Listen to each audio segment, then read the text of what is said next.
इस अवसर पर हम सबके मध्य उपस्थित चैम्बर ऑफ कॉमर्स के अध्यक्ष आदरणीय विजय गोयल जी, आदरणीय पारस जी, आदरणीय प्रवीण जी, आदरणीय वसंत जी, आदरणीय डॉक्टर वीरेंद्र गंगवाल साहब, आदरणीय लड्ढा जी, आदरणीय भोजवानी जी, पीतम्बर जी, मुदगल जी और इस मौके पर उपस्थित सभी चैम्बर से जुड़े महानुभाव, आज स्थापना दिवस के उपलक्ष्य में हम सब यहाँ एकत्रित हुए हैं। किसी भी संस्था के जीवन में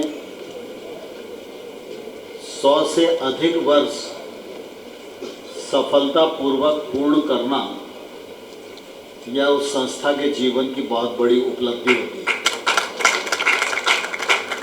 मैं इस अवसर पर आप सबको बहुत बहुत बधाई देता हूँ, बहुत बहुत शुभकामनाएं देता हूँ। इन 116 वर्ष की यात्रा में अनेक महानुभाव ऐसे हैं जो चैम्बर के बुनियाद के पत्थर के रूप में हमेशा याद किए जाते रहेंगे, लेकिन आज वो हम सबके मध्य नहीं है।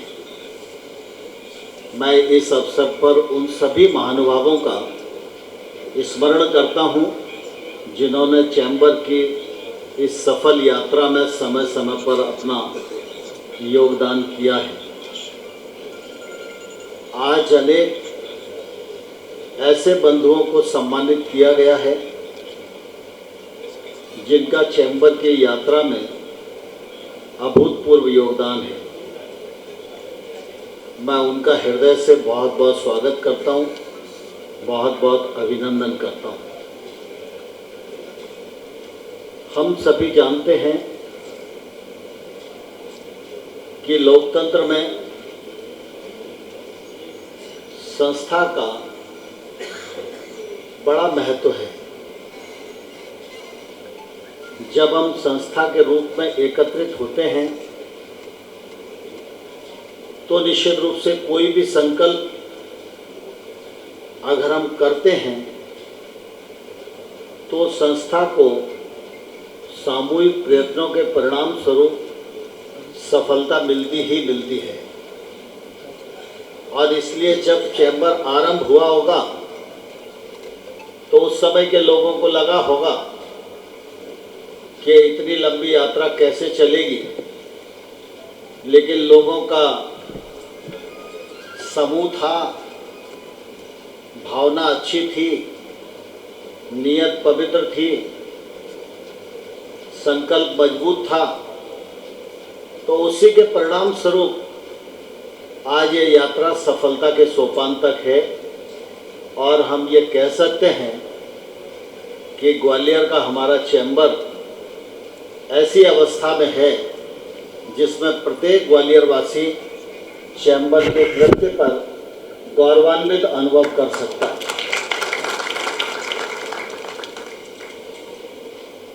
आज एक और प्रसंग हम सब लोगों के सामने है। आज़ादी का यह 75वां वर्ष चल रहा है। इस वर्ष को अमृत महोत्सव के रूप में समूचा देश आयोजित कर रहा है। आज़ादी 75 आज़ादी की यात्रा में एक महत्वपूर्ण पड़ाव है। इस यात्रा के दौरान बहुत सारे खट्टे मीठे अनुभव हैं, उतार चढ़ाव हैं, संकल्प हैं, अधूरे हैं, यह समीक्षा का काल है। आमतौर पर किसी भी महोत्सव और उत्सव की कल्पना जब मन में आती है तो ऐसा ही ध्यान में आता है कि उस उत्सव से जुड़े लोग इकट्ठा हों, उत्सवी माहौल रहे, कुछ मनोरंजनात्मक कार्यक्रम हों, अच्छा स्वादिष्ट भोजन हो और समारोह का हम आनंद लें। आमतौर पर ऐसी ही कल्पना रहती है, लेकिन आप सबने अनुभव किया होगा कि प्रधानमंत्री नरेंद्र मोदी जी ने जब आज़ादी के अमृत महोत्सव का शुभारंभ किया तो उन्होंने कहा कि यह वर्ष रंगारंग कार्यक्रम का नहीं है, यह वर्ष हमारे जो संकल्प अधूरे हैं उन संकल्पों को पूर्ण करने का वर्ष है। और इस वर्ष में कुछ ऐसे नए संकल्प लेने का समय है जब आज़ादी 100 वर्ष की होगी तब वे संकल्प पूरे हों और हमारा भारत आत्मनिर्भर भारत हो, हमारा भारत न्यू इंडिया के रूप में प्रस्तावित हो और हमारा भारत दुनिया के राजनीतिक मंच पर श्रेष्ठ भारत के रूप में स्थापित हो। और इस दृष्टि से आप सबने अनुभव किया होगा कि आज़ादी के अमृत महोत्सव के अवसर पर अनेक कार्यक्रम संचालित हो रहे हैं और उन कार्यक्रमों के पीछे संकल्पना यही है, जो अपूर्णता है उसको पूर्णता में बदलना और जो आवश्यक है उसकी शुरुआत करना, और जब आज़ादी 100 वर्ष की हो तब उसका परिणाम नई पीढ़ी गौरवान्वित रूप से अनुभव करे। इस दृष्टिकोण के आधार पर कार्यक्रमों की रचना निश्चित रूप से की गई। यही वर्ष देश के लिए भी महत्वपूर्ण है और यह वर्ष चैम्बर ऑफ कॉमर्स के लिए भी महत्वपूर्ण है। स्वाभाविक रूप से हम सब लोग जब किसी स्थान पर निवास करते हैं तो हमारे पास और हमारे आसपास बहुत सारी विरासत ऐसी होती है, बहुत सारी विधाएं ऐसी होती हैं जिस पर हम गर्व और गौरव कर सकते हैं। लेकिन सामान्य तौर पर मनुष्य का स्वभाव है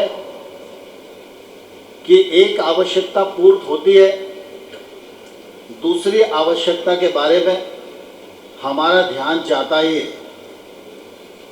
वह जाना भी चाहिए,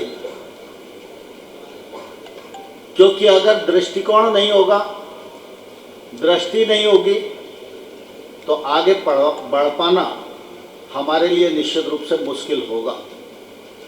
लेकिन हमेशा हम सब लोगों के जहन में एक बात रहना चाहिए कि एक तो मैं अच्छा हूं, मेरे आसपास का माहौल अच्छा है, मेरी बस्ती अच्छी है, मेरी बस्ती के लोग अच्छे हैं, मेरे आसपास जो विरासत है वो अच्छाइयों से भरपूर है। इसलिए जो हमारे पास है हम उस पर गौरव करें, और जब हम उस पर गौरव करते हैं तो निश्चित रूप से दूसरा कोई व्यक्ति हमारी गौरवान्वित शैली को महसूस करता है, तब वो हमको सहयोग करने के लिए तत्पर होता है। हम अभाव से ग्रस्त हैं, हम गरीबी से घिरे हुए हैं, हम पिछड़ेपन से लथपथ हैं, हम विकसित नहीं हैं।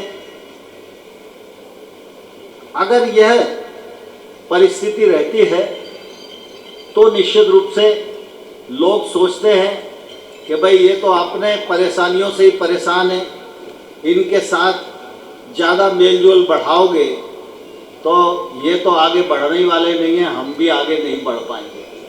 सामान्य तौर पर ऐसी मानसिकता खड़ी होती है। इस मामले में हम सबका सौभाग्य है कि आज नरेंद्र मोदी प्रधानमंत्री के रूप में हम सबके मध्य हैं। नरेंद्र मोदी को पढ़ने की कोशिश करना चाहिए। नरेंद्र मोदी के प्रधानमंत्री बनने के बाद देश के कोई नए आय के स्रोत खड़े नहीं हुए, देश का भूगोल भी नहीं बदला है। देश की जनसंख्या में जरूर बढ़ोतरी हुई है,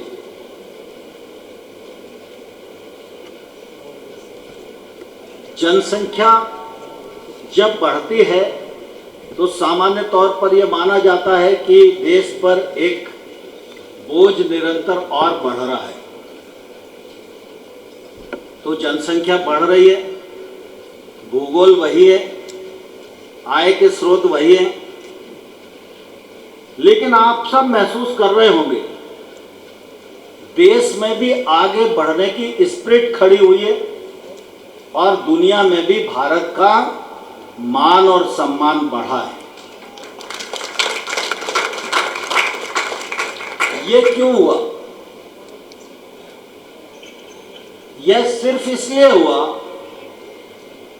कि नरेंद्र मोदी जी का जीवन चिंतन से भरा हुआ है। जब राहें कठिन थी, जब जिम्मेवारी सरकारी रूप में नहीं थी, तो देश को अनुभव किया, देशज पद्धति को अनुभव किया, देश की कमी को भी अनुभव किया और देश के गौरव को भी अनुभव किया।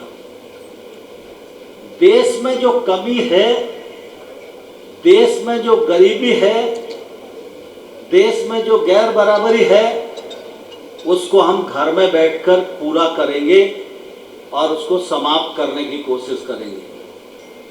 लेकिन जब हम G20 में जाएंगे, जब हम क्वाड में जाएंगे, जब हम G7 में जाएंगे, जब हम UNO में जाएंगे, तो हम भारत के गौरव का ही वर्णन करेंगे। लोग जनसंख्या को अभिशाप मानते थे, मोदी जी ने भारत की जनसंख्या को दुनिया के राजनीतिक मंच पर ताकत बना दिया और उसी का परिणाम है। किसी देश के पास टेक्नोलॉजी अधिक हो सकती है, पैसा अधिक हो सकता है, लेकिन हिंदुस्तान के पास इतना बड़ा बाजार है कि हम चाहें तो किसी भी बड़े से बड़े आदमी की एक दिन में दुकान बंद करने की हैसियत रखते हैं। ये एहसास दुनिया को कराने में निश्चित रूप से हमने सफलता प्राप्त की। उसका परिणाम है कि आज दुनिया में भारत की ताकत बढ़ी। दुनिया के किसी भी देश में जो भारतीय रहते हैं, आप सब लोगों के संबंध भी उन लोगों से हैं।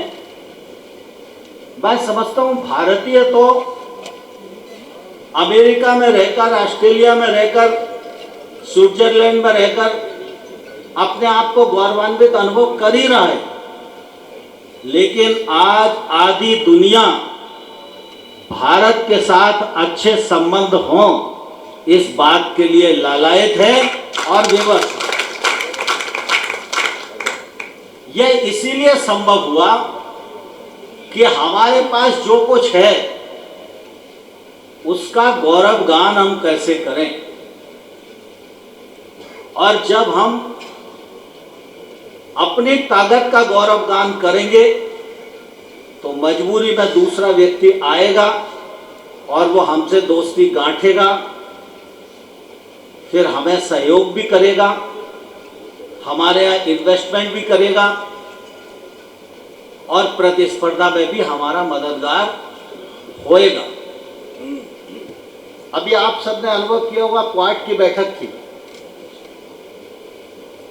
ऑस्ट्रेलिया था, जापान था, अमेरिका था, सारे लोग थे। कोरोना वायरस का आरंभ चाइना से हुआ। लोगों की यह मान्यता थी कि चाइना को मालूम है कि यह वायरस कैसे पैदा हुआ, तो चाइना के पास इसका तोड़ होगा ही। लेकिन आप सब ने देखा कि पूरी दुनिया हतप्रभ थी, चाइना को ठीक नज़र से देख नहीं रही थी, लेकिन कुछ करने की स्थिति में भी नहीं थी।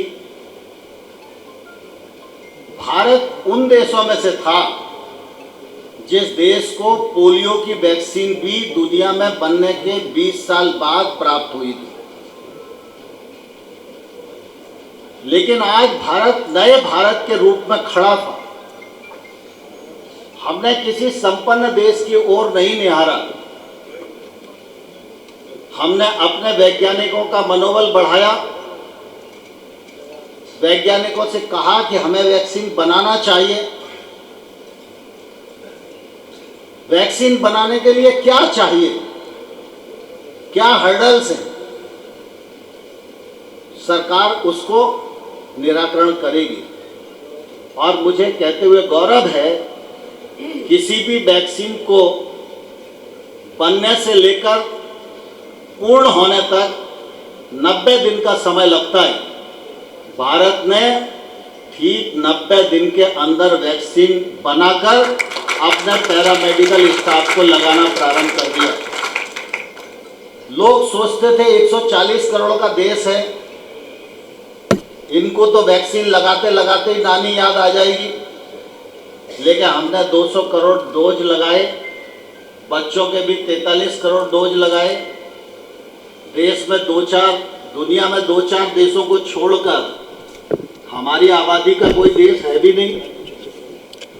और ऐसी स्थिति में जो वैक्सीनेशन किया, इसके कारण आज पूरी दुनिया के संपन्न देशों को भी ये लगने लगा है कि भारत चीन से भी आगे बढ़कर काम करने का सामर्थ्य रखता है।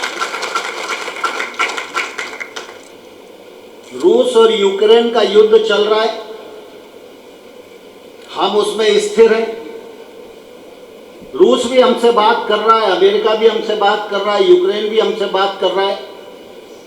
यह हमारी बढ़ती हुई ताकत का प्रतीक है। और यह ताकत उधार ली हुई नहीं है, यह ताकत भारत की है, यह ताकत भारत के व्यक्ति की है, यह ताकत भारत के वैज्ञानिक की बुद्धि की है, यह ताकत भारत की शिक्षा की है, यह ताकत भारत की चिकित्सा पद्धति की है। और जब हमारी ताकत दुनिया में बढ़ रही है तो निश्चित रूप से लोग हमारी तरफ निहार रहे हैं। इसी प्रकार से जब हम ग्वालियर के बारे में विचार करते हैं तो हमारी ये कोशिश होनी चाहिए कि ग्वालियर की मार्केटिंग हम कैसे करें। ग्वालियर कहीं से भी कमजोर नहीं है। किसी भी शहर के जीवन में उतार और चढ़ाव तो आते ही रहते हैं। एक जमाना था राजधानी हम ही थे, परिस्थितियां बदली तो राजधानी आज हम नहीं है। एक समय था जब ग्वालियर के पास कोई विश्वविद्यालय नहीं था। अगर राजमाता जी गंगाजली फंड से 25 लाख रुपए नहीं देती तो शायद जीवाजी विश्वविद्यालय भी ग्वालियर में नहीं होता। लेकिन आज ग्वालियर में 6 यूनिवर्सिटियां काम कर रही हैं।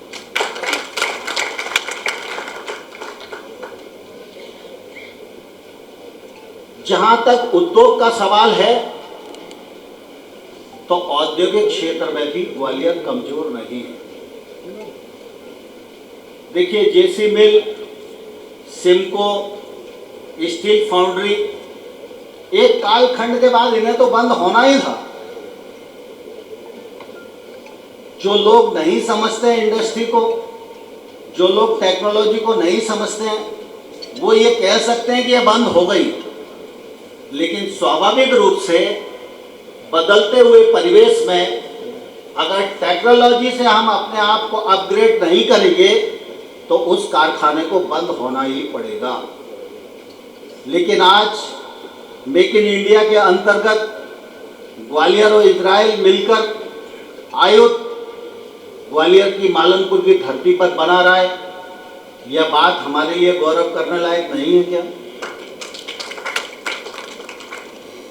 मालनपुर बामोर इंडस्ट्रियल एरिया समृद्ध इंडस्ट्रियल एरिया। मैंने कहा फैक्ट्रियां तो लगेगी और एक कालखंड के बाद किसी न किसी कारण कुछ फैक्ट्रियां बंद भी होंगी, लेकिन कितनी आगे बढ़ रही हैं, कितनी नई लग रही हैं, उनके बीच में अनुपात और तुलना, उसका अध्ययन जब तक नहीं होगा तब तक हम सही विश्लेषण और मीमांसा नहीं कर सकते। आज ग्वालियर में टूरिज्म की दृष्टि से पूरी समृद्धता है, लेकिन हम सब लोगों को विचार करना पड़ेगा कि उस टूरिज्म को विकसित करने के लिए हमारा क्या योगदान है। हम आज बच्चों को घुमाने के लिए ऊटी तो ले जा सकते हैं, लेकिन हम अपने बच्चों को वेतावली नहीं दिखा पा रहे, पढ़ावली नहीं दिखा पा रहे, शिवपुरी की छतरियां नहीं दिखा पा रहे, सिंधिया संग्रहालय नहीं दिखा पा रहे। तो इस विरासत को बेचने का काम हमको ही तो करना पड़ेगा। हमारे यहाँ व्यापारी आता है, रिश्तेदार आता है, तो हमारी कोशिश होना चाहिए कि जो हमारा टूरिज्म है कि भाई 6 घंटा अलग से लेके आना, मेरे से काम है तो मैं काम भी करूंगा, अच्छा भोजन भी कराऊंगा, लेकिन मेरा इलाका घूमना पड़ेगा। अगर वो घूम के जाएगा तो दूसरी जगह प्रशंसा करेगा, प्रशंसा करेगा तो आपके प्रोडक्ट की होगी, मार्केटिंग होगी, तो टूरिज्म बढ़ेगा। तो मैं समझता हूं कि एक आध बार हम लोगों को ग्वालियर पर गौरव करें, इसकी कोई प्रतिस्पर्धा करनी चाहिए। मैं अभी इजराइल गया था। इजराइल की टेक्नोलॉजी एग्रीकल्चर के क्षेत्र में काफी अच्छी मानी जाती है, और जो भी बात करो तो लोग बोलते हैं इजराइल जाना चाहिए, आप एग्रीकल्चर मिनिस्टर हो। मेरा थोड़ा विदेश जाने में रुचि कम है, तो और यहाँ भी कुछ काम ऐसे रहते हैं संगठन के कि उतना समय नहीं मिलता। लेकिन मैं अभी इजराइल गया था तो मैंने वहाँ देखा टेक्नोलॉजी तो निश्चित रूप से उन्हें काफ़ी विकसित किए। जो टेक्नोलॉजी इजराइल एडॉप्ट कर रहा है वो हमारे हिंदुस्तान में भी कई लोग एडॉप्ट कर रहे हैं। यह अलग बात है, हमारा बड़ा भूभाग है, छोटे किसानों की संख्या ज़्यादा है, इसलिए हम लोग उतना जल्दी से नहीं कर पा रहे। बाकी हमारे आईसीआर जैसा कोई भी इतना बड़ा इंस्टीट्यूट मैंने नहीं देखा। मैं कई इंस्टीट्यूट में गया, लेकिन वहाँ एक खेत पर मैं गया तो एक भारतीय परिवार है, यहूदी था वो दोनों माता पिता जो थे वो बॉम्बे में रहते थे। बॉम्बे के बाद फिर वो इजराइल गए, क्योंकि यहूदियों की मान्यता है कि उसको आखिरी समय में इजराइल ही जाके अपना प्राणन हो तो ऐसे समय पर पहुंचना चाहिए। उसका एक बेटा है जो वहाँ पैदा हुआ।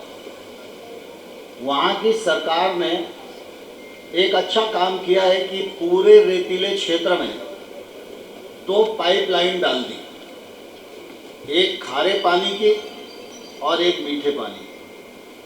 पानी का प्रबंधन उनका बहुत उत्तम है। और एक व्यक्ति को 25 एकड़ जमीन दे दी, पूरा सैंड ही सैंड है, उसमें धूल मिट्टी कहीं है ही नहीं, पूरा सैंड। और उससे कहा कि भाई ये जमीन हम आपको फ्री में दे रहे, पानी हम देंगे लेकिन पानी तौल के देंगे, 1 एकड़ में इतना ही पानी लगेगा, ऐसा नहीं होगा कि आप चाहे जितना लगा दो, और जितना पानी देंगे उसका पैसा लेंगे। तो मैं देखकर हैरान था कि हमारे यहाँ थोड़ी सी भी ऊसर धरती होती है तो लोग खेती नहीं करते हैं। रेत में इतनी शानदार क्रॉप वो आदमी ले रहा था कि 25 एकड़ में कम से कम वर्ष में वो 2 करोड़ रुपया कमाता हो, आप सोच नहीं सकते। और वो खेती करते हुए कितना खुश था। और हम लोग चूंकि हिंदुस्तान से गए थे तो मतलब उसकी खुशी का पारावार नहीं था, तो हम लोग 2-3 घंटा उसके खेत पर रहे, सारी चीज को देखा। कुल मिला के वो इजराइल की टेक्नोलॉजी पर गौरव तो कर ही रहा था, और इजरायली ने अपनी टेक्नोलॉजी को इस प्रकार से मार्केट किया है कि सारी दुनिया इजराइल की टेक्नोलॉजी की वाहवाही कर रही है। लेकिन दिक्कत यह है कि वो टेक्नोलॉजी हमारे यहाँ भी अनेक किसान कर रहे हैं, लेकिन हम उसकी मार्केटिंग नहीं कर पा रहे। हमारी मानसिकता भाई बेचारा किसान को ही मदद करना चाहिए, किसान के साथ ये हो रहा है, किसान के साथ ये हो रहा है, इसी मानसिकता में हम जी रहे हैं। लेकिन वस्तुस्थिति ऐसी है कि जो किसान अच्छी खेती कर रहे हैं, सब किसान उसी दिशा में जाएं। इस मामले में जो अवेयरनेस होनी चाहिए उसका निश्चित रूप से अभाव दिखाई देता है। लेकिन अब पिछले 7-8 वर्षों में एक नई स्पिरिट बनी। एक समय था कि किसान का बेटा अपने आप को किसानी में नहीं लगाना चाहता था, लेकिन आज मैं देख रहा हूँ, अभी मैं उस दिन जहाज से आ रहा था तो एक लड़का स्वयं से पढ़ के आया, और वो मुझे मिला तो मेरे बगल में बैठा था, तो उसने मुझे पहचान लिया। वो श्री रविशंकर जी का शिष्य है। तो रविशंकर जी दिल्ली में आए हुए थे, मैं उनके कार्यक्रम में गया था, तो वो मुझे पहचान लिया। तो ग्वालियर का ही है, और मुझे लगता है 26-27 साल की उम्र होगी, अच्छा एजुकेटेड लड़का था। वो ऑर्गेनिक खेती पर काम कर रहा है, और उसने मुझे कहा कि आप मेरे फार्म पे आइए, मैं 10 बीघा खेत में काम कर रहा हूँ, और मैंने करियावटी में 200 बीघा जमीन किराए पे लिए, मैं उसको डेवलप करके खेती करूँगा। तो मुझे बहुत प्रसन्नता हुई कि कुल मिला के इतना एजुकेटेड व्यक्ति अगर खेती के क्षेत्र में लग रहा है तो उसकी सफलता तो निश्चित है ही, लेकिन खेती का भविष्य भी उज्जवल है। और ये मैं इसलिए कह रहा हूँ कि 2 चीज़ें हैं हमारी कंट्री में, एक गरीबी और दूसरा किसानी। अगर देश को आगे बढ़ाना है तो गरीबी में ताकत हमें डालनी पड़ेगी और खेती को समृद्ध बनाना पड़ेगा, क्योंकि ग्वालियर का बाजार भी मुरार से और हजीरे से चलने वाला नहीं है। ग्वालियर का बाजार चलेगा जब भितरवार में पैसा होगा, जब मोहना में पैसा होगा, जब बैठ में पैसा होगा, जब दंगियापुरा और रुटीला में पैसा होगा, जब घाटीगांव चिनौर में पैसा होगा। जब वहां पर किसान और गरीब के पास पैसा होगा तो डबरा का भी बाजार चलेगा और ग्वालियर का भी व्यापार चलेगा। और इसलिए आपने देखा कि नरेंद्र मोदी जी ने गैर बराबरी को समाप्त करने के लिए, देश को आगे बढ़ाने के लिए इंडस्ट्री की ग्रोथ बढ़ाने के लिए, स्टार्टअप्स को प्रोत्साहित करने के लिए और किसानी को समृद्ध बनाने के लिए लगातार चौतरफा सब क्षेत्रों पर काम किया। एक जमाने में गैर बराबरी दिखाई देती थी, लेकिन आज मैं ये कह सकता हूं कि मेरे घर में रसोई गैस पर खाना बनता है, तो आज गरीब से गरीब आदमी भी हिंदुस्तान का ये कह सकता है कि भाई साहब मेरे घर में भी गैस के सिलेंडर पर ही खाना बनता है। ये अलग बात है कि किसी का मकान बड़ा होगा, किसी का मकान छोटा होगा, लेकिन हर व्यक्ति को अपनी छत मिल जाए, हर व्यक्ति को शौचालय मिल जाए, हर व्यक्ति को बिजली का कनेक्शन मिल जाए, ईज ऑफ लिविंग और ईज ऑफ डूइंग बिजनेस दोनों पर एक साथ काम करने की कोशिश की है, तो ट्रांसपेरेंसी भी बढ़ी है, अर्थव्यवस्था को भी बल मिला है।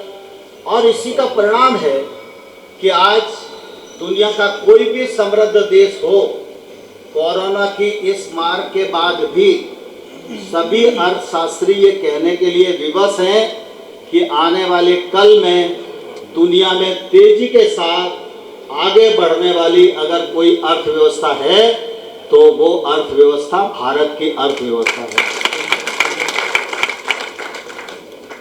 जब भारत की अर्थव्यवस्था बढ़ेगी, जब गरीब के हाथ में ताकत आएगी, जब किसान के घर में समृद्धि आएगी, जब बेरोजगार के हाथ में रोजगार आएगा, तो निश्चित रूप से देश आगे बढ़ेगा। देश आगे बढ़ेगा तो सारी संस्थाएं आगे बढ़ेगी, हर व्यक्ति आगे बढ़ेगा, व्यापार आगे बढ़ेगा, इंडस्ट्री आगे बढ़ेगी। इसलिए हम सब लोगों की ये कोशिश होनी चाहिए कि जब हम अपनी सालगिरह के अवसर पर इकट्ठा हैं, जब हम अपने संस्था का गौरवगान कर रहे हैं, तो अपनी विरासत का भी गौरवगान करें और अपने आप को दुनिया के सामने ऐसा प्रस्तुत करें जिससे कि दुनिया हमारे से संबंध बनाने के लिए उत्सुक हो। इस दिशा में हम सब संकल्प करके आगे प्रवृत्त हों, और अगर हम प्रवृत्त होंगे तो जब चैम्बर के 125 वर्ष मनाने का समय आएगा तो मैं समझता हूँ ग्वालियर के विकास में चैम्बर का भी महत्वपूर्ण योगदान होगा। बहुत बहुत धन्यवाद। भारत माता जिंदाबाद।